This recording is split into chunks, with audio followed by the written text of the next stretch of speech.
little outline here so I don't forget, because my ADHD will kick in and I'll lose track where we're at. You have better cowboy photos than I did. That's my past life. That was my past life for sure. I've hung them up since then. Hung up the Spurs. All right. We are on and live, ready to rock and roll. Julio. All right, man. What's up today? You hard at it? I'm good.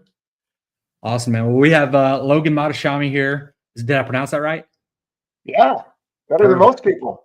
Logan Mohtashami here from Housing Wire. We recently met on Twitter. I made a meme of him, and because I know we both like to troll. He's an epic troller on X. If none of you follow him, you should go on there and follow him because he loves to troll. So I knew his feelings wouldn't be hurt by my meme. It was great. I loved it. I knew he wouldn't be hurt by that. But we have some a lot of agreements on forecasts. I have some questions I want to ask him, just from a perspective of kind of, I call myself an armchair economist because I'm self-taught on YouTube. I'm not as smart as you, but I have a really in-depth understanding. So try to translate that to agents, mortgage lenders, from my loan officer terms, your economist terms, to try to break all that down. Because I think a lot of it goes over a lot of people's heads all the time. Because unless you study this stuff like you do, it's really hard to get what most people are talking about. You have to say it in terminology that can relate to an industry, realtors or mortgage people, that their job is kind of sales more than numbers. And my job is more numbers than sales. So I think one of the things that our work is popular is we try to make it fun, but we try to make it to the point to where everyone could kind of understand this, because there's so much noise out there, and it has been noise for 14 years. I mean, the only reason I'm even here today is that the stuff was so bad in 2014 and 15 that I decided, okay, listen, we're gonna have to make this like full blown teaching people economic models and all this stuff, but say it in a way where people could kind of understand. And we're gonna have to go back in history and look at stuff. And if you lose the audience, even if you're 100% right, you don't win. You gotta get people on board. And then if they learn, then in a sense they become your army as well, and they'll tell someone else. And then it starts to progress in a better fashion. 100%. Like recently, I've been seeing quite a few agents recently share a lot of your stuff on Instagram. Just with your stories, it makes it a little easier to keep track of and things like that.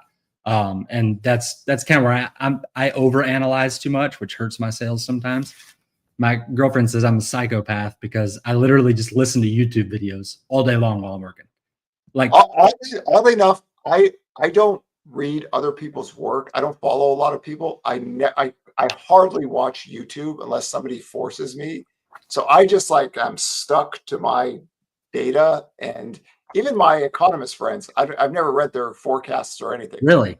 I am 100% just the old high school basketball coach in me in the last century. It's like, you focus on your players first, fundamentals, and then if you need to scout another team and get their plays and all that stuff, that's fine. But economics is one of these things. There's a million different ways to look at something. And if you listen to every single thing, then it could maybe cloud your judgment. Me, I was just I hardly follow anyone on LinkedIn. I don't read. They still have LinkedIn? Huh? They still have LinkedIn? They still have LinkedIn. I hardly follow anybody on Twitter. It's like 200 people. Yeah. But I don't go into people's forecast models unless I'm in an event and we kind of talk about it. I'll get what I need off of a chart. How they present a chart or how they show a chart, I could get everything off of that. But this way, you focus on your own stuff, and then the technicals. And then everyone kind of realizes where you stand. Yeah, 100%. I'm the most annoying person to talk politics and stuff too, because I love listening to both sides. Because it doesn't matter which side you're on. I love watching both things and finding both perspectives. You know what I mean? That's kind of the way I am with the economics piece, and I didn't go to school for it, so I have to teach myself somehow. So on YouTube. So we'll get rolling here.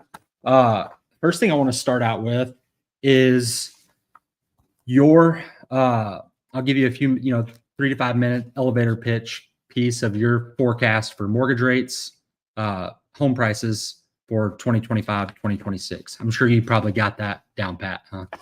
So I never forecast 2 years. I only forecast year to date. And every single year, by the end of the year, we redo the forecast because we track everything weekly. And then what the forecast stays, we don't adjust to. We just see if we're right or wrong. So 2025 forecast 10-year yield 4.7 to 3.0. Mortgage rates 7.25 to 5.75%. The spreads improving only off of a 2.54% average base level, and only 27 to 41 basis points if that happens. We were heading that direction, and then the market volatility has kicked it back up a little bit. But those are the mortgage rate 10-year yield forecasts. Home prices 1.77% nominal. That means real home prices would be negative, similar to last year's forecast. Last year was 2.33%, but I got that wrong. I lost my forecast around the summer when mortgage rates headed down to 6%.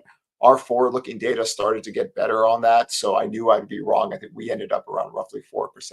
So that gives you an idea. Last year, mortgage rate, same thing, 7.25 to 5.75%. I think we had 7.5 to 6. So on the edges, we were off by a quarter.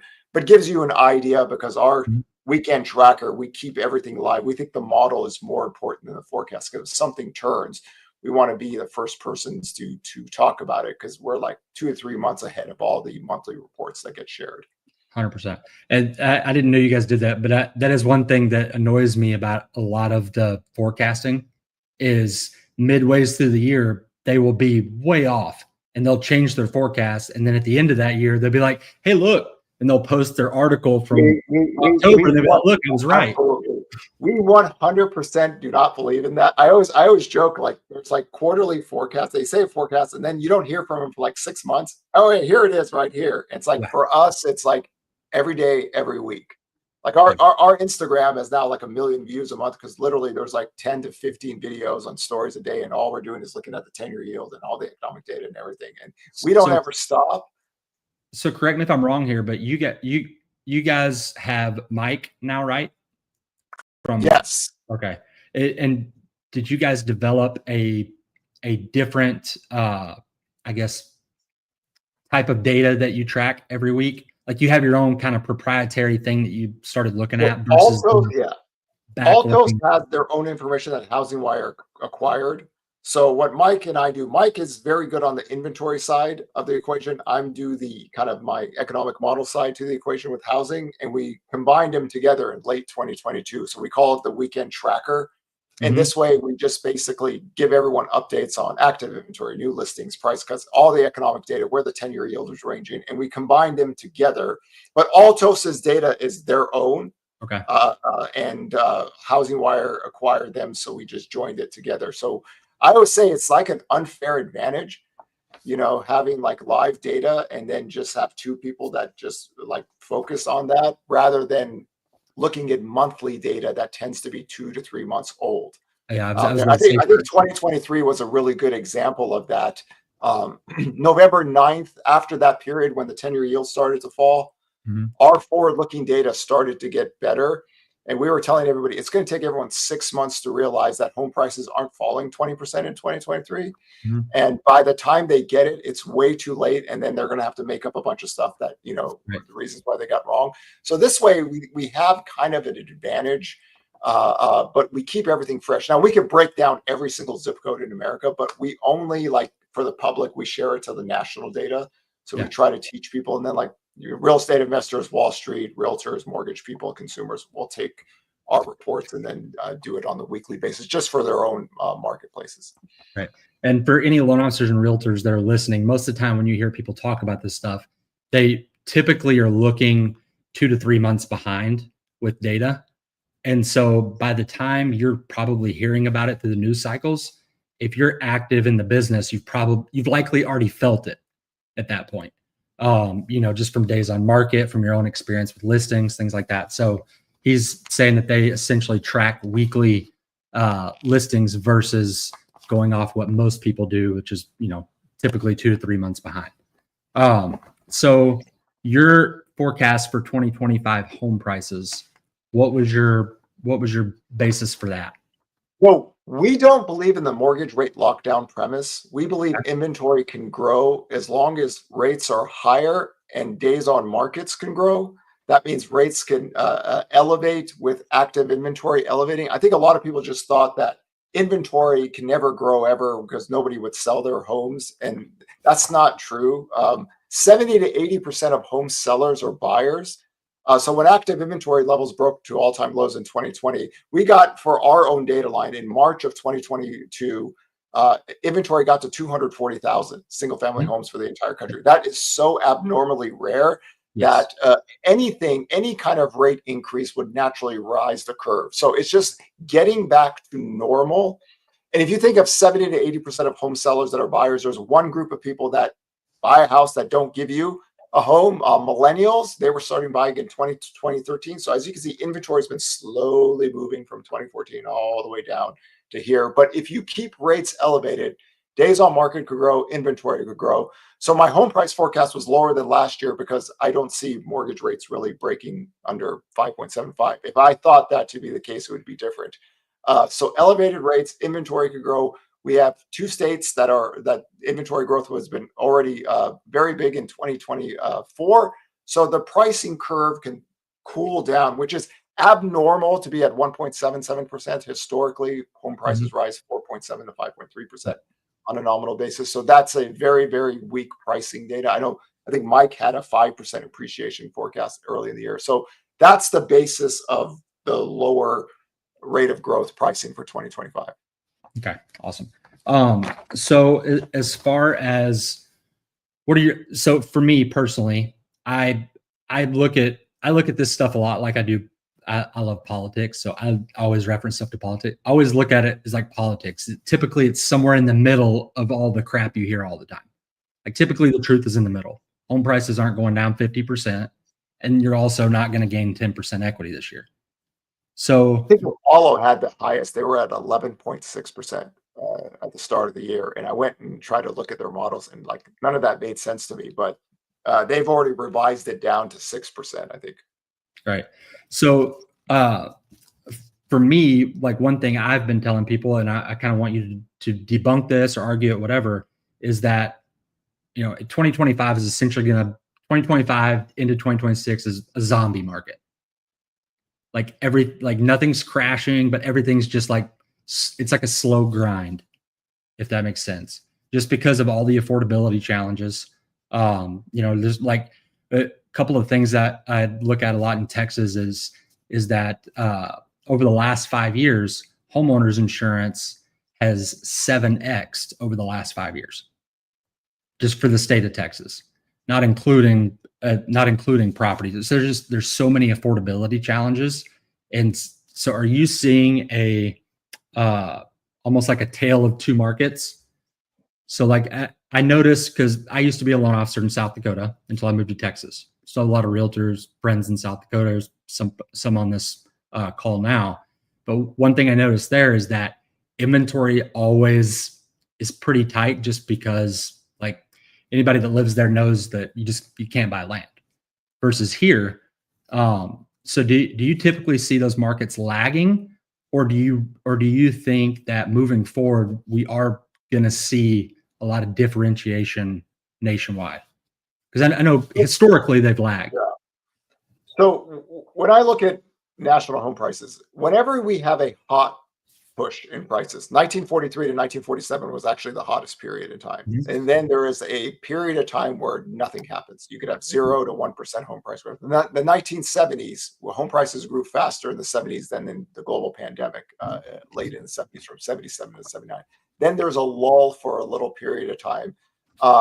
Here, I'm putting the historical models into context. This is why my forecasts are a little bit lower than everyone else's. But also, when we think about total active inventory on a historical basis is still very low. But if you want to take states that, a good example, Austin home prices went up 76.5% in 2.5 years. Okay. So Austin home prices based off of a very low inventory curve with 3% mortgage rates. That 3% mortgage rates went to 7%. So there's one negative hit there.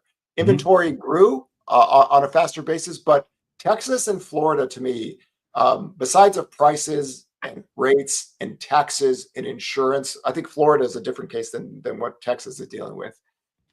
The slowdown of migration in those two states impacts, because now you're revolving more of your home buyer demand in the local economies. So if migration slows down, which it did in Florida and Texas, didn't go negative or anything, then that impacts the demand curve with the total principal, interest, taxes, and insurance cost of housing. Because those two states, Texas really never kind of had a boom in prices before. So this is very new for a lot of people. Property tax payments are all of a sudden you see the adjustments. You're like, what's going on here? But those have appreciated more than the home prices have. Yeah. So that is a Texas. Florida, on the other hand, has a whole different set of problems. And the condo market, you can't get mortgages, you can't get insurance for certain things. Do people want to live there with hurricanes? There's a whole different kind of variable in Florida, especially the western parts and condos. Yeah. But when we think of those things, we're taking the total housing inflation for those two states were much higher than the general marketplace. And that's why 40% of the inventory growth in America last year were Texas and Florida. There are two outsized population states to start off with, but you can have variables in there that are different than other places. Absolutely. So I'm gonna go through a couple of things that I would call my quote unquote unofficial forecasts. I know you don't like it on X when people don't have forecasting models. But no, most people don't even show their names and faces on X. That's the thing. So the whole trick is to get them to actually show their name and face, and they won't do it. Yeah. So I've done it for 14 years. I know they won't do it. So on occasion somebody takes my bait, and then as soon as I go on their YouTube page, you can see that they never forecasted housing, but 99% of people don't even show their names. So it's fun for me. The funny part about it is that a buddy of mine I sent a deal to yesterday. I can't remember what university it was, but they did this study of like 17,000 like professional economists forecasts of all kinds of different stuff, and only 23% were right. Only 23%. So like when people see this stuff in the news, they take it as like, this is what's going to happen. And it's just, we have a belief that models are more important than forecasts. Like any human being that's functional than actually write a forecast, but to me, the model, because economics never stays constant, like it never stops. The variables change on a weekly or monthly basis. So you have to kind of move with that. And here, I mean, the last decade was so boring. There was nothing like my 10-year forecast every year was 1.6 to 3%. There was nothing going on. It was a very slow growth, slow inflation rate, so not much. Here you have intangible variables that can move things so fast that you have to be on a dime, change something, and you don't wait 6 months to tell people, oh, by the way, that changed because of what happened in February, and you're saying this in September. So So I'm going to go through a couple of like just what I think, and I want you to debunk those or argue those. Because I know these are things that probably other loan officers or real estate agents hear all the time, or at least feel. So for me, the reason I said we're going into a flat and stagnant market for the next 2 to 3 years, number one, affordability ceilings. Number two, bond market dislocations. I don't think I think the 10-year is bottomed out unless we have some significant jobs data that comes out that's going to get. Because it's pretty clear that the Fed's stance now is no more housing market policy. It's strictly inflation policy. And so for me, unless there's a huge uptick in unemployment, I personally believe that they're not planning on cutting anytime soon. Just like, all those articles from last year that said the Fed was going to cut rates 7 times. I don't know if you remember everybody showing those. So they were going to cut 9 times and 17 times. Like you have a labor over inflation model. I actually do. Even though I made a meme about that. There you go. We agree on that. Yeah. I do have a labor over inflation model. And then the last piece is demographic momentum, just like you said. That was one of mine. I think mortgage rates are going to remain sticky. Home prices stagnate. And then you've kind of already covered those. So I'll kind of go into the next piece here. Let's see. I wanted to get into really spreads was what I really wanted to touch on here. because this is something that I feel like every real estate agent knows inventory, like every mortgage lender, at least somewhat understands the 10-year, but what they don't understand is the spreads. So in 2023, we got up to 320 basis points in spread. Yeah, the spreads always vary depending on who you quote on rates, but yeah, after the Silicon Valley banking crisis, it went to pre-cycle highs right after that. So that's.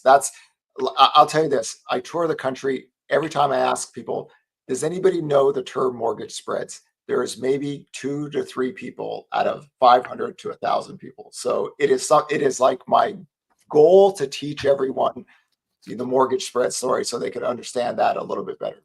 Yeah, and for those listening, if you ever hear anybody say that, the spreads are simply the difference between the 10-year and 30-year mortgage rates. That's basically what it is. So I personally believe that spreads aren't going to get much better due to a couple things: prepayment risk, runoff of MBS from the Fed, and a few other factors. But those are probably the main two. Because I know you disagree with this part. Why do you think spreads will get better in the face of these two things? In 2024, the rate forecast was assuming that the spreads improve that year from where we were, because we were actually improving in 2023 until the Silicon Valley banking crisis. So when I talk about spreads improving, I use the Freddie mortgage data and then use the spreads off that. So we had a 310 spread in 2023. We got down to an average of 2.54% in 2024 if you average it out for the year, only because of compression on volatility. And there were big buyers of spreads at that point, because it was priced in a very favorable. So the EPO risk gets a little bit less when the volatility compresses. And then you need the Fed rate cut cycle to go. And then if it keeps continuing, the spreads could get a little. Now, I didn't have a very big improvement this year. I think we briefly got into the 27 basis points improvement for a little bit, and then the spreads got a little bit worse. They improved a little bit. Historically, we've been around like 150 to 170 bips, right? Yeah, 160. There's two ways to look at it. 160 to 180 is historically norms. Now, I show the spreads going back to the 1970s, and I always encourage people, like, if you really want to know the history of the spreads, you go back to history and look at how wild it's gone. Like in the 1980s, with spread difference was like 5 to 6%. That's how you got 18% mortgage rates. But spreads don't necessarily get worse in every recession. There's been 2 recessions where the spreads actually started to improve. However, you would need a Fed to start cutting rates and then basically pushing it, slowly moving it lower. If you don't have that, then the spreads could stay elevated. If you have market volatility, the spreads could stay elevated. But in this context, we can have better spreads as long as the Fed has started cutting rates. Now, the trade war has kind of put that variable into risk. But if I thought there was no trade war happening and the Fed was talking about, okay, we are going to basically cut rates 2 to 3 times, and the volatility the spreads would get 27 to 41 basis points better. That's not a lot. That means, we go down to about like 2.28 or 2.23. That's all I was looking for in 2025. Okay. So for me, I know there's a lot of like dissidence in the economics world about supply and demand of treasuries. But my question to you is, I know that it's always been the case that supply and demand of treasuries really doesn't matter. Like we've never had it. Yeah. We've never had a bad bond auction in America. Yeah. Right.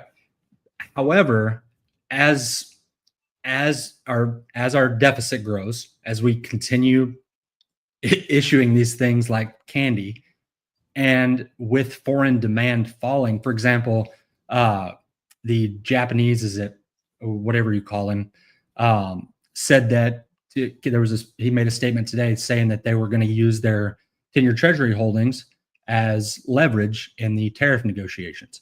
So I know historically that has not played a factor into where yields go, but moving forward with all of those things, as we continue issuing these things like crazy and foreign demand is dropping, I mean, China and Japan have been a net seller of treasuries for the last decade. So as foreign demand starts waning and we start issuing more, do you think that supply and demand of treasuries is ever going to become a problem? At what point does it? For it to be a problem, we really need to have like a few bad bond auctions. Now, the Treasury is a lot of the debt that's going to be issued going out is going to be short-term debt. Mm-hmm. So if you believe in issuing more short-term debt to refinance it, then the short-term debt curve would actually start to increase aggressively if that's the case. So what we're seeing now is that the Treasury wants to limit the long-term supply as much as possible. And then in this context, we'll actually take the short-term debt as the variable on how much deficit we could refinance. Now, if we had 1 or 2 or 3 bad auctions, the whole thing is going to be questioned at that point. Right. Because like the way I think of it is that, yes, it's never been an issue, but now that it's becoming like more and more of a thing that people like, I guess feeling is not really economics, but I feel like at some point the chicken's going to have to come home to roost, if you will, because so many pensions and like everybody's stuffed with all these things, and with foreign demand waning, I feel like at some point there's not going to be enough demand to meet what we need with our spending levels currently. If it ever got to a point where the U.S. Had that problem, the Fed would kind of step in to cure any kind of bond auctions. They could, but do they have enough bullets in the chamber to do that? I mean, to me, we've never had a bond auction just because we're the biggest and most powerful economy in the world. Like other countries would have. I always explain it this way. For me to like change my mindset against the 10-year yield is basically that the bond market auctions would fail and other countries' bond auctions would do better. And our dollar starts to go a lot lower. The Mexican peso really starts to get, or Canada starts to get. So until we see that, our debt to GDP levels. I mean, if you look at the United States, we have 190 trillion dollars of financial assets as a country. It's like $300-400 trillion of net worth.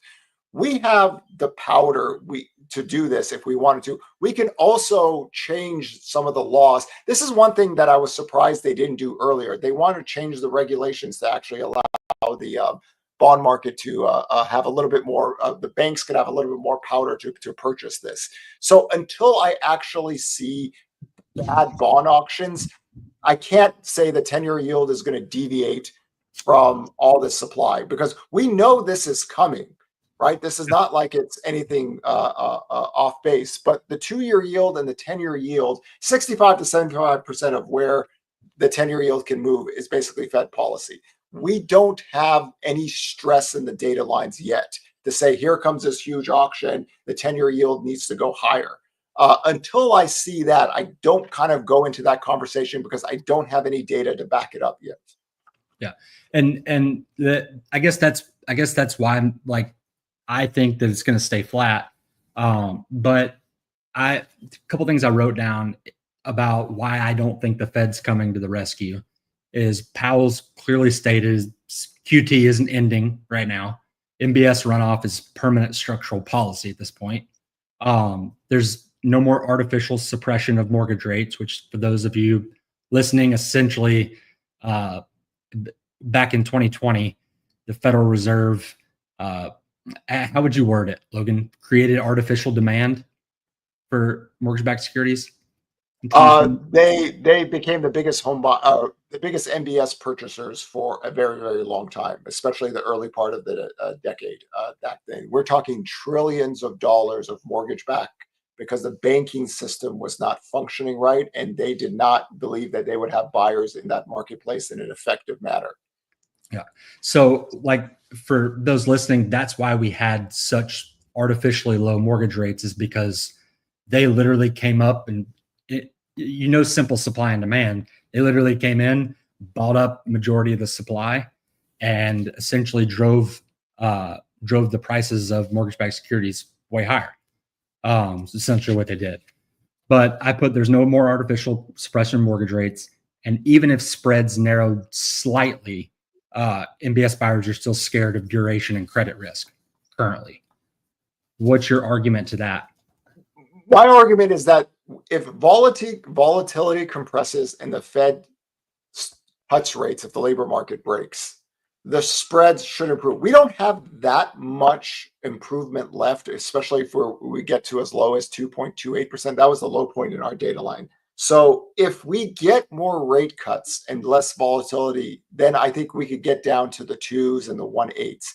And that's kind of it, because there's other pricing mechanisms that hurt mortgage pricing, where Freddie and Fannie have pricing hits on them. But we kind of got to a point to where we were almost toward the end of this earlier this year. But you need rate cuts. You need the Fed to get dovish, and you need volatility to compress. So far, the rate cuts are now a question, even though I think they're still going to happen. There's still a question in the marketplace, and we had a volatility event. So we can get down toward that 2 to 180 level. And this was also one of the bigger debates in 2024, that a lot of people thought the MBS market would get worse, not better. And that was the people that were forecasting 8 to 9% mortgage rates. That was a valid theory if you thought this MBS market would get worse. Yeah. But to me, I'm just looking back at all the history of mortgage spreads when the Fed wasn't involved, right? The Fed's never been involved like they were. 65 to 75% of all 10-year yield ranges is Fed policy. 25 to 35% is other economic variables. When we look at how I like to tell people is, we look at the 1970s, 1971 to 2025. The 10-year yield and 30-year mortgage is a lovely slow dance couple. But there have been times where the slow dance is a little bit wide as the spreads get worse. Sometimes they get a little bit close. We want intimate slow dancing 1970s Soul Train style. That's a positive for housing. But here, the spreads have been elevated for a longer period of time, but they're slowly moving lower, which tells me that there is some functionality to previous decades where there was not the Fed buying in mortgage-backed securities. But because they're not the biggest buyer and the Fed isn't technically dovish, right? They still believe, they'll tell you this, they are restrictive policy, modestly restrictive. If they took if the labor market broke and they said, okay, we want to not get to neutral, we want to get to accommodative, I think you get a little bit better spreads. And that's kind of it, because I think the low point for us was 228. So I'm only like 30 to 40 basis points away from the bottom I could even get to. But it does need those two things to happen to get that next leg lower. And the volatility has picked up a little bit because of the trade war, and that has cost us about 20 to 25 basis points on the spreads. They're a little bit better today. I think there's seven basis points improvement from yesterday. But I'm going back to the history of mortgage spreads without the Fed being involved in it. And it kind of explains 2024 and 2025. Okay, cool. That's like one issue I have with like people going back a long time to and give their technical analysis on this, is because after the Fed entered the picture, everything changed. There's like the technical analysis is a moot point, because they can create artificial demand when they want to, when they think it's necessary. It just also the spreads are only so much that they can impact the mortgage rates, right? The 10-year yield and 30-year mortgage rates are the big players. The spread is that gap. So between 160 to 180 to 3, you're talking about a 1.25% peak gap right now. The 1980s, we got to like 5% spread differences. So we're talking about 1.25 difference in mortgage rates compared to the normal historical trends going back to the early 1970s. So that's the level that we're all working off of. And when in 2014, I think a lot of people were confused, because when the Fed stopped buying, or when QE3 ended, a lot of people thought the 10-year yield would skyrocket and the MBS market. But you have to sell those in a bad market for that to get much worse in pricing. So they're rolling stuff off of the marketplace with quantitative tightening. But imagine this. Imagine the Fed said, okay, we don't want to be neutral. We want to be accommodative. We're no longer doing quantitative tightening. We're going to cut rates to make sure that the economy doesn't go into recession. You put all those things together, then you can get this MBS market, that last final move lower, and staying there until the economy improves, where they remove that. But we're not there. They're still modestly restrictive. They're not talking about anything about being accommodative. They're talking about maybe we're close to neutral. So we're like in a whole different ballgame than what people were accustomed to in the last decade. And that has been the challenging thing, because everybody assumes, oh, they're going to do QE. No, they're not. They basically said, we are not doing QE unless we have zero interest rate policy. And They just learned their lesson. I mean, we are so far from that can't be part of the conversation. They have said this time and time again. They're not going to get into the marketplace like that. So it has to be other variables that push that thing lower. Okay. And for those that are wondering why we're not really debating much, is because I figured he would have an analysis like a lot of your Zillow guys and such. But as I dug more into its analysis, we pretty much are we're not very far off on majority of the stuff that I think. So as far as the next thing I want to talk about is the lockdown effect. So I know that's one of your favorite things to talk about. In Texas and Florida, nearly 90% of homeowners have rates under 5, with many below 3.5. Let's see. Where did I write that down? So, and this one is more of a feeling from what I see and what I hear on a daily basis from customers, essentially. What's your basis for saying that there is no mortgage rate lockdown effect? Because just the simple fact of, a $300,000 house today costs the same as a $150,000 house did 4 years ago, with homeowners insurance, property taxes, interest rates, the whole nine. So the reason I don't like the mortgage rate lockdown, and this has actually been here for over 10 years for me. I've been debating this with people for a long time. So we go back to 1985 to 2007. Housing tenure was 5 to 7 years during that period of time. From 2008 to 2025, it's been 11 to 13 years. In some parts of the country, it's 15 to 18 years. I've lived in my home for 20 years. People don't move as much as they used to, right? And when qualified mortgage came in, basically, you really have to qualify for their house to sell and move. Now, back during the housing bubble credit years, it did not matter. You had access to credit. It didn't matter if you qualified. It didn't matter what the rates were. There were option arm programs. There's all these loans that the rate variable didn't matter. But now people were naturally staying in their homes longer and longer before COVID. And when we look at our new listings data isn't that much different when mortgage rates were at 3% or where they were at 7%. But what we've seen the last 2 years is that the total— But it's speeding up pretty quickly. It's speeding up pretty quickly. It is. The total cost of housing, because of qualified mortgage, if you cannot afford that house, you're not moving. So it's not the mortgage rate variable going down 1% isn't going to make that much of a difference. But property taxes, insurance, the balance of the loan, all these things matter more. But when you talk about a mortgage rate lockdown, it's in a sense that you don't have much move up or move down buyers. So that's an additional 1.7 to 2.4 million homes that are off the demand curve. But every single week since 2022, we have seen that the coupons of lower mortgage rates are being sold and people are buying with homes with their higher mortgage rates because they qualify, right? For a lot of people, affordability crisis is for maybe single households, younger people, but for Gen X and baby boomers that have a lot of equity, it's not as bad as it seems. And this is why home sales have basically stayed flat for some time. It's no longer crashing. So we see in the data that we have sellers that are buyers and they're moving, but the total cost of housing for a lot of people is just not that big. So I think nationally are we up like 30% year over year in inventory? Yeah. Inventory right now, currently last week is 31%. But if we look at, just to keep things as simple as possible, the NAR has this national total inventory data. Normally, it's between 2 to 2.5 million, going back to the early 90s. The one time where it escalated out of control was in 2007. Like we had 4 million. 4 million was the peak in 2007. Here we got to like 870,000. Right now we're at 1.33 million. So just to get back to 2019 levels, inventory has to range between 1.52 to 1.93.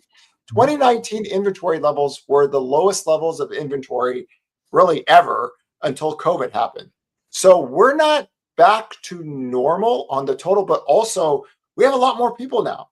Like in the early 1980s, inventory got to 3 million. We had a lot less households and more people. But here, the homeownership vacancy rate is like 1.1%. So even though inventory is growing on a percentage basis, whenever you're using percentage basis from all-time lows, it's going to be like, it's going to look really high.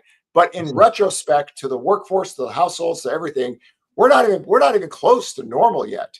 But we should work our way back to normal. As long as mortgage rates are elevated, it takes longer to sell a house, right? And mortgage demand to suppress, inventory can grow. That's what we've seen from like 2013 all the way down to 2025.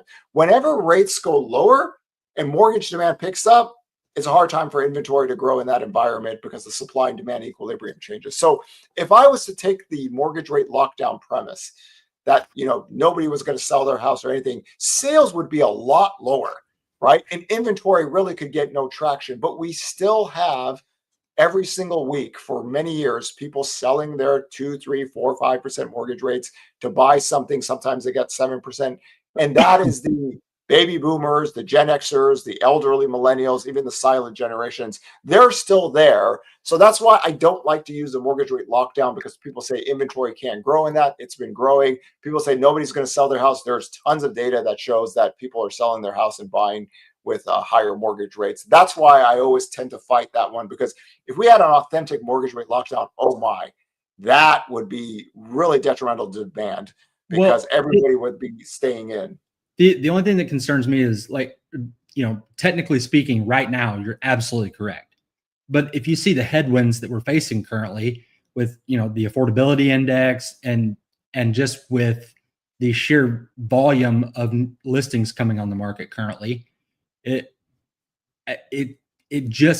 seems like we're in a slow movement towards that.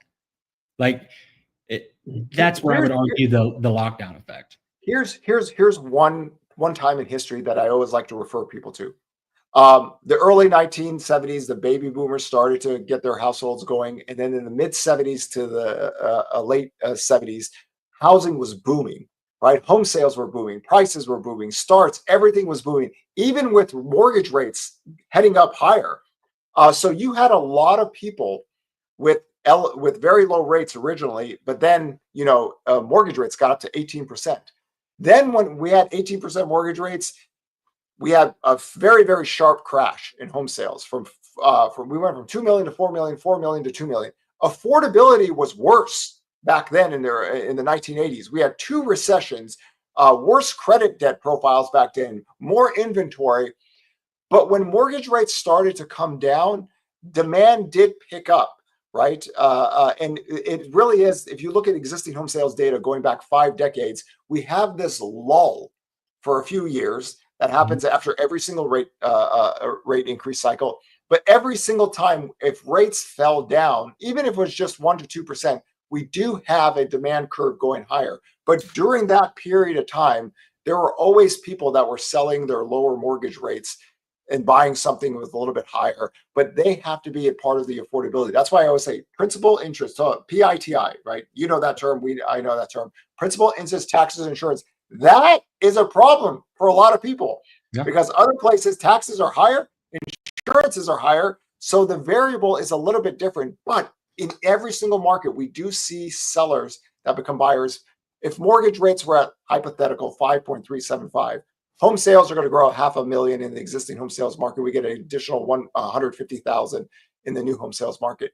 Last decade, total home sales, the peak was around 6 million. We're at 5 million right now. Last 2 years, we're missing 1 million mortgage buyers. So there is that transaction from lower rates. From where though? Like where? This is the piece of this argument that I can't like wrap my head around, is because just because there's new household formations, like that, to me, that's not demand. You know what I mean? Like I understand the inventory supply piece, but what I feel like nobody addresses is the affordable, the affordable options available. Like I think it takes 116,000 to afford the average home in the US. And so look at it in this light. The NAR says 116,000. If you have a dual household income, one makes 980, one makes 70. That's 160,000. So 62 to 64% of home buyers are married couples, dual household incomes. So you have a 5-pillar buying profile on 5 generations: silent, millennials, Gen X, baby boomers, and silent generation. You put those together, then you have investors and cash buyers in that. So you have near 5 million total home sales in the 2 periods where housing affordability was almost as bad as it was in the early 1980s. So when rates tend to go just to 6%, we see the demand curve get better. But that's also, millennials are still a huge buyer in the mix, right? The baby boomers surpassed them last year, but 12 of the last 14 years has really been the millennials. Now, also, there's 50 million of them working, right? There's only 17 million baby boomers working, but Gen Z just surpassed the baby boomers in terms of the workforce. And then there's people like us, Gen X, right? Nobody cares about us. We love it. Let the baby boomers and millennials fight. We still have our AOL accounts, but in this context, they are the move up buyer now at that age. So we're only talking about at peak, maybe getting 1 million more home buyers into the mix, but that does require households to form, wages to grow, dual household incomes, and then that first time home buyer, that move up buyer, move down buyer, that cash buyer investor. You put them in together, it gives you a couple more 100,000 more home sales. And then it gets back into the range where I think we normally would have been in if home prices didn't escalate out of control. I'm not a big sales boom person, never have been. I don't think we have the credit markets of it. I don't think we have the ability to move products as much as, and housing tenure doubled way before even COVID was even part of the equation. So people are just settled in their houses longer and longer. People stay in their jobs a little bit longer and longer. But here you can get an additional 400,000 to 800,000. It does need rates to go lower because every year households form. Every year people get married. Every year somebody needs a smaller house. That is that intricacy of demand. Yeah. Because housing is one of those things where every single year, no matter what happens in the economy, we still have millions of people buying homes. It's just when affordability gets better, that pool of buyer grows a little bit more and more. And that's it. And that's like not the most exciting thing to talk about, but that's kind of been housing economics for decades and decades. Well, so the thing for me is like, like I said, technically speaking right now, like that's correct. But I'm looking at headwinds, right? Home prices doubled since 2019, while wages are up, 3 to 5%, maybe. So that's where I kind of get, I kind of conflict because I don't think home prices are going to crash by any means. I do think we could see, single digit declines just based off the region that it's in. With new, for example, I live in the DFW area. I think 60% of our housing market's new construction.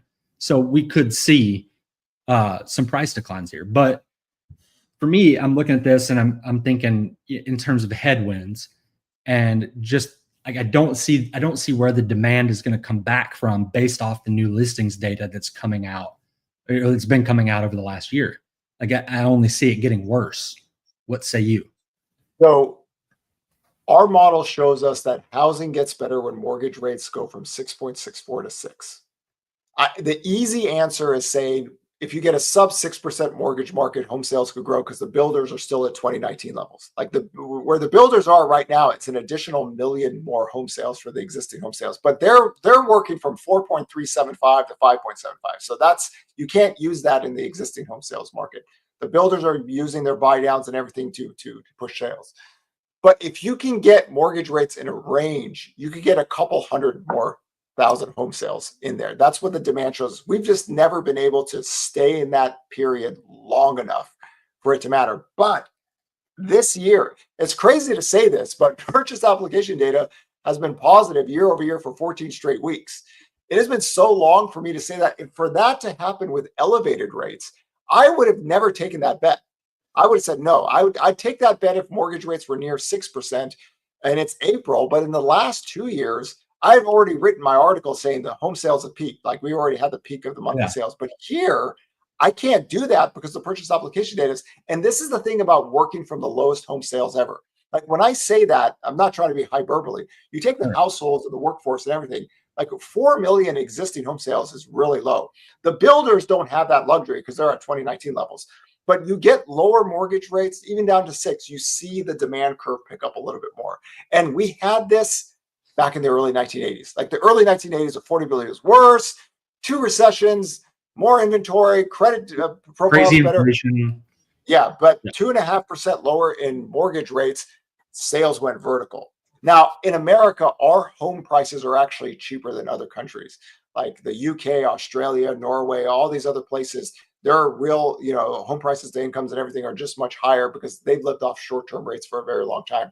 Here, as bad as affordability is, it's not as bad as the early 1980s. So there is a way, but you need a few years where home sales don't do anything, home prices don't do anything, wages grow, households form, and then rates have to fall. And that's why I always say, like, this marketplace reminds me of the 1980 marketplaces than anything else, because affordability was worse then. But we still have that 5-generation buyer there with cash buyers and investors. So you can grow sales, but it does need that rate variable to go in there. And we're not talking about a lot, just a couple 100,000 out there. But even the new home sales sector, builders purchase application data is up 5% year over year, 14% month to month. So they have ways of getting rates even lower, but the existing home sales market doesn't have that efficiency in terms of using so many seller credits to get mortgage rates sub 6%. If that was the case, it'd be a different story. There's $37 trillion of nested equity out there for sellers that want to be buyers. So there's enough capital for them to do this. This is why home sales have stopped crashing really after 2022. You have that 4 million base buyer. That's been a big part of my work all the way going back to 1996, that we've never been able to really break under 4 million because that core buyer that's there every single year, no matter where rates are still there. If that wasn't the case, that'd be a whole different story because that breaks my model completely. But hopefully that explains why home sales stop crashing, but you really need time to make up for that unbelievably unhealthy 2020, 2021, and savagely unhealthy early part of 2022 where home prices went up. Like my model said, we could be okay if home prices just rose 23% for 5 years, 2020 to 24. Yeah. I've lost that in the first 16 months. So there's consequences for that. That's why higher inventory, slower price growth, households forming, those things, even though it's gruesomely painful and it takes time, that'll be better for the housing market going down in the future because this is going to be here for decades and decades and 100 years. That period was a very short period of time in history, but whenever that ends, prices don't really grow much. Sales are depressed for a while. So far, every time when rates went lower, we saw growth in sales at that point. And I partially agree with that. One of the things I'm seeing here that concerns me a lot right now is builders using their mortgage companies to essentially prop up their home values. For those that don't know what they're doing, you can go look up like Lennar's earnings report, for example. They're giving away, I want to say it's like 17% per house on average in concessions. So I feel like that's also because it's 60% of Americans can't afford the average house payment right now. 60% can't. Plus, I feel like with the builders, they've kind of controlled the market over the last few years. They have definitely gained a lot of market share over the last 4 to 5 years, just with the interest rate buy downs, all that stuff. What effect do you think these? I mean, because basically what happens is when they take their loss at the mortgage company side, where a normal seller would have to report that seller concession on an appraisal, so it would go into a comp. Well, now it's not on there. So what effect do you think that's going to have on there? Because nearly all new construction homes at this point have that happening on the back end. So the builders sell homes as a commodity, not as a transactional existing home sales where that seller tends to be a buyer. So their only job is to make as much, like I said, I always use this term, the builders aren't the march of dimes. They're here to make money and they're going to manage their profit margins as much as they can. They're also a very small portion of the marketplace, generally speaking. Like right now, there's 120,000 completed new homes available for sale. 2 weeks of our new listings data in the existing home sales market overrides all the builders' monthly home prints in terms of available sales for the last 14 years. So the existing home sales market is the big gorilla. That's running at 4.1 million home sales. The builders are at 700,000. because they sell homes as a commodity, it's much different than the existing. These are like two different creatures right now. But Yep. because rates went up, the builders had for a short time, they had an unbelievable advantage. The last decade, the builders had the weakest new home sales recovery ever recorded in history. Why? Because active inventory was higher and everybody had lower mortgage rates to work with. So they had a very, very slow recovery from a very, very low base. So they have had this little brief period of time where their profit margins are over 20%. They can use that to boost the sales, but they are going to monitor those profit margins because they will hold back permits like they had. Yep. Housing permits are at COVID recession level, so it starts. They've pulled them, but they're not. They've pulled them, but they're not building. I mean, we have more. Oddly enough, right now the builders have more homes that haven't even started construction yet than ever, but it's only 100,000 homes. So in the big picture, it's not big, but for them, they're like people wonder why aren't the builders laying off people? They have homes ready to go and start. They're just methodically moving that process down. And I think that's the thing, is that there's this whole process of how the builders go from land bar purchases all the way to the final. And it's a little bit much slower, where the existing home sales market, hey, I'm a seller, I got to sell this house, I got to buy another one. Millions of more transactions out there. But the builders took advantage of this brief period of time because they had enough profit margin to do it. Yeah. Not all builders can do this. Small builders don't have that luxury. But the big, since the market share is so much of these big publicly traded builders, they took advantage of it, and they're keeping. If you look at a chart of new home sales, it's gone nowhere for years. Yeah, rates go down, picks up a little bit. Rates the margins have gotten significantly better, though.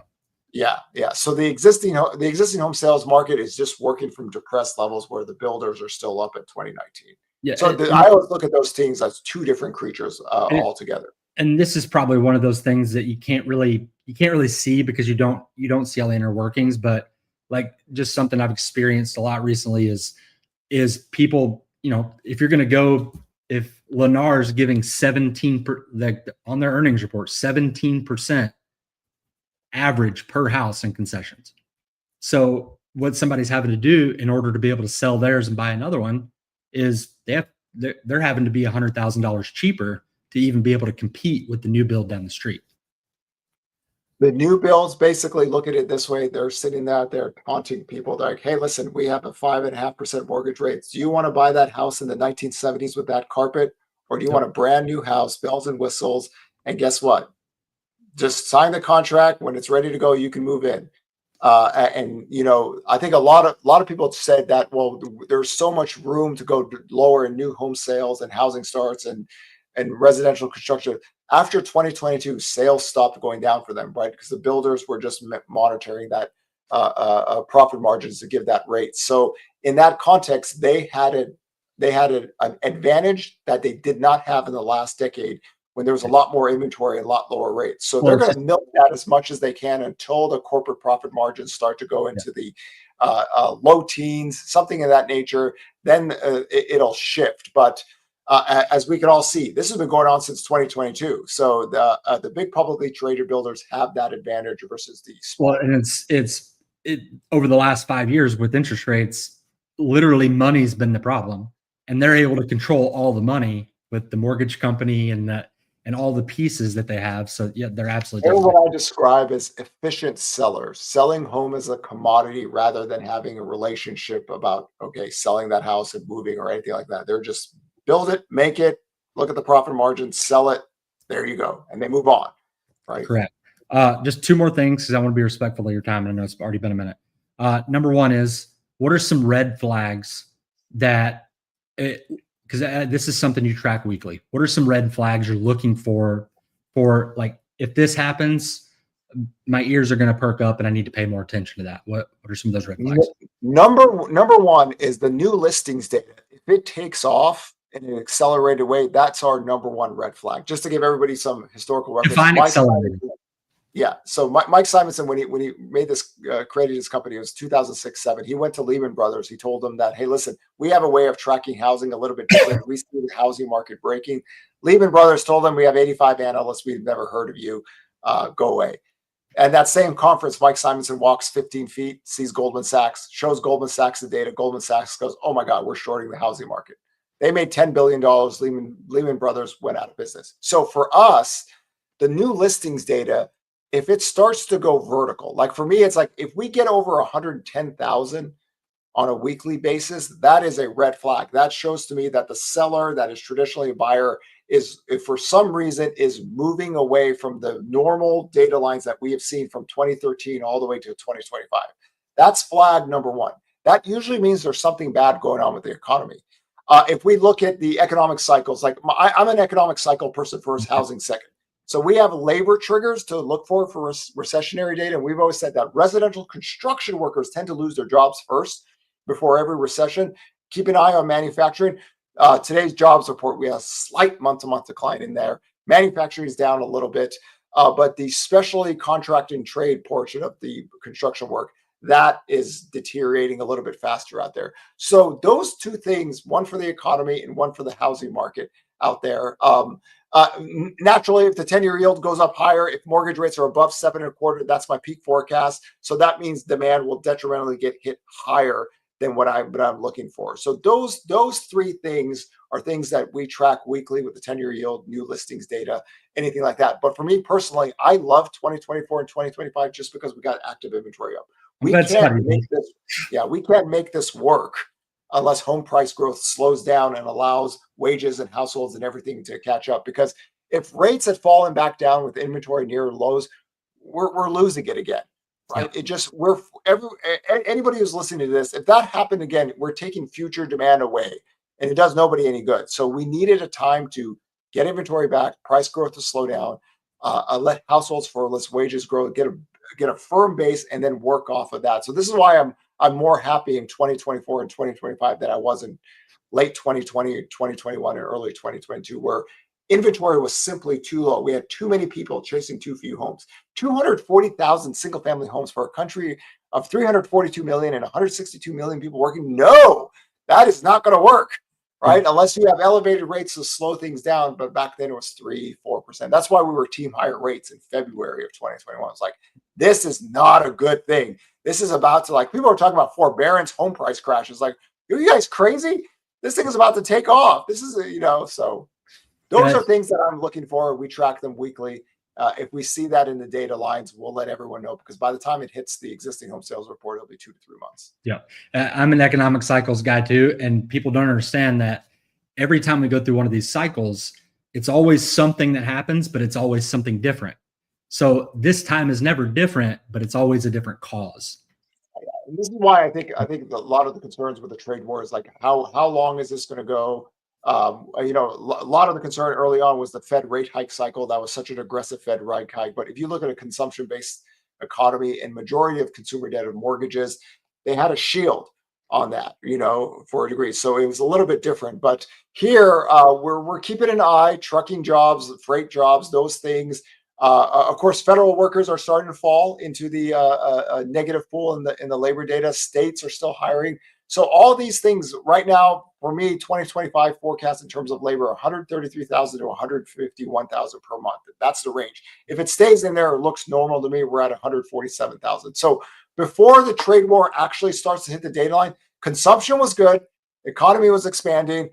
Now we're going to another stage. We're going to have to take it one day at a time to see what the offshoot effects of this is. Right. All right. Last thing here. I had some people submit some questions when they registered on here. And I'll answer it first, and I'll let you finish it off. Finale. An agent wants to know why buyers, what they'd like to see covered, why buyers are sitting on the sidelines right now, and how we get them to understand what's happening with rates and inventory. For me, I would say that you have to explain to people that even though the last 10 years have felt like the government was giving stimmy checks to homeowners, historically, that's not what's happened. People don't move every 2 to 3 years. There's typically not enough home price appreciation for that to make sense for them to pay real estate fees and paying down their principal. Typically, they don't make $50,000 in selling their home the next year after they bought it. So I would say the first thing is that the last 4 or 5 years of the stimulus we've gotten from the Fed is over, and you kind of have to take that out of consideration with the current market. And they just have to understand that a healthy housing market, days on market, is 90 to 100 days. It's it past 2 months for sure. That's a healthy market. And then when it comes to mortgage rates, to get them to understand what's happening, it's just simply kind of the same thing with the Fed. They gave stimulus checks to homeowners with their artificially bringing down interest rates over the last 4 to 5 years. That's not historically what's happened. And in a normal, healthy, functioning environment, interest rates 5.5% to 6.5% are typically on average. And they just have to understand that they have to erase the last 5 to 6 years out of their memory, because it's just not going to be that way anymore. What say you to end it off here? I say that millions and millions of people buy homes every single year. We're going to have near 5 million total home sales again. Housing is a cost of shelter to your own capacity to own the debt. It's not technically an investment. It's a cost of shelter. So when that variable changes and it becomes more affordable, right? More people buy homes. Every year you get closer to death. So people don't actually sit here and go, I'm going to wait 7 years to, get something I want. No, people are still buying homes. We're literally just 1 million mortgage buyers away from a peak normal period of time for housing. So if rates fall, if the labor market gets softer, if we see the data for the last few decades, what happens is traditionally when the economy goes into a recession, eventually rates do fall in that period. Housing demand tends to pick up, and we do these block channels with existing home sales tied to recessions. That's kind of been the case. So right now we're missing that million mortgage buyer. But if you look at where home prices, taxes, and insurance and everything is, that makes sense. It got really expensive for a lot of people, and mortgage buyers are the big drivers out there. So my thing is, you don't have to convince anybody to do it. Millions of people are going to do it. Every year you go by, you get closer to death. When rates fall down, a little bit more buyers pick up. That's how housing cycles have worked. I always joke around since the Peloponnesian War. It's just we have an affordability issue, just like we did in the 1980s, and we had home sales crash. They lulled, but over time, eventually, as households grow, wages grow, everything, when rates come down a little bit more, you start to get a little bit more demand. So as crazy as it sounds, home sales look about right, considering how unaffordable it is, but we still are just roughly 1 million home buyers away from the peak. I'm talking about 2010 to 2019. I'm not talking the post-COVID. That actually, since I'm not a big sales person, that looks more normal to me than about the 12 or 14 months that we saw during the COVID period. Yeah, that's exactly what I was going to say. When it comes to agents listing houses, like the biggest thing is, because the last 5 or 6 years, they think they can list at the very top of the market, and when it doesn't sell, it loses the new listing glamour. But people have to understand, like it was an anomaly. Yeah, I always say that the worst thing that ever happened in housing was the days on market became a teenager. Yep. I spawned the savagely unhealthy housing market theme. People got greedy. Nothing is good. Nothing as good is happening when that's the case. Now, the NAR data, 30 to 45 days using the NAR data going back to the last, that would be normal. We got to teenager level status. Nothing good happens. You either have a massive credit boom that's going to burst, or you have literally too many people chasing too few homes. Both those two things are not good. So the fact that inventory is growing, there's more choices for people, price growth is slowing down, that is a benefit for everyone in the business over the next 10 to 20 years. Perfect. So you're in the camp, just so I can make sure we're clear, because I'm in this camp. The 70s inflation, it took about a decade to kind of slowly grind its way out. Home prices aren't going to crash. It's simply just become a luxury, more of a luxury than it was prior. But that's kind of your basis, is the 80s. My basis is the early. This housing market looks like the early 1980s. If some people are surprised that purchase application data has been positive so far this year, we're working from a very, very low base. If mortgage rates were just heading to 6%, you could get more sales growth to be more. Everybody would visually see it better now than looking at the weekly data. But that was very similar to the 1980s, when affordability was a little bit worse and people just go, who's going to buy homes or everything? But life finds a way, and there's still millions and millions of people buying homes this year, near 5 million total home sales. So the housing market tends to, in time over decades, works itself out. The equilibrium of affordability tends to work there. And we're talking about when you're working from such low levels of sales, it doesn't take much to move the needle, just like it did back then. But I think it's encouraging to see price growth slow down, inventory up, very similar to what we saw in the early 1980s, which ended up being a positive for the rest of the decade. Yeah, I mean, I think the slow grind that we're on is very healthy. I just like you said, the red flag I'm looking for is the continuous addition of listings each week. But yeah, cool, man. Well, sorry we didn't get to argue more. We were kind of on the same page of everything, but you educated. I always say I never argue with people that are normal. I always argue with the crazy people that are just like totally out there. But anytime I do one of these, if the person's normal, it ends up being like 95% of it agrees, and that's just how normal people would see the data. It's like it shouldn't be so much different than there. But then there's a group of people that are on YouTube and they're crazy. So yeah, the credit what is it? Is it the RCE, the credit expectation survey? They came out last week that said 41% of refinances were getting rejected. They don't know how to even explain based off of 1,300 people, and only 50 of them actually applied for a mortgage, and only 40 of them. Those surveys are so terrible. But people say, "Oh my God, 40% of home purchases." I was like, "It's for the refinance market, the denominator factor, and look at how small." Based off a data set of 21 people. Yeah, It is what it is. This is the world we live in. So 100%, man. Well, hey, I appreciate you a ton. It was a pleasure. You educated a lot of people, and keep doing what you're doing. A lot of fun today.